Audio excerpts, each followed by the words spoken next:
Hello and welcome back again to Motion Time. For today's topic, we're gonna talk about the spin behavior. So first, where can we find the spin behavior? We go to behaviors, basic motion, spin. So the spin behavior contains these properties. We have the increment, spin rate, and axis. So for the axis, we have the Z, X, Y, and also the custom, which shows up the latitude and longitude.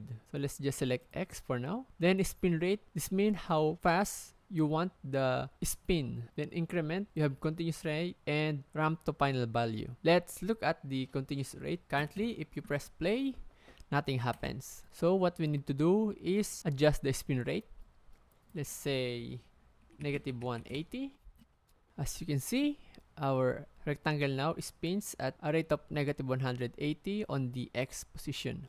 So next, let's change the increment to ramp to final value. So now let's change the axis to Y for a change. And then let's change the spin to, let's say, 180 again, positive 180 this time.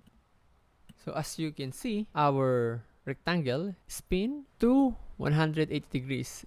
If we look at our property of our rectangle and go to the rotation, you will see here that our Y position rotate to its final value of 180 degree compared to the increment of continuous rate, which is negative 180. The continuous rate will continuously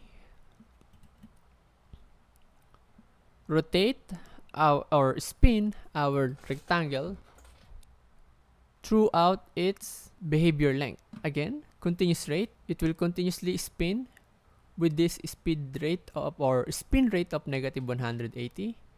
And then if you select ramp to final value, it will spin up to this final value, which is 180 degree.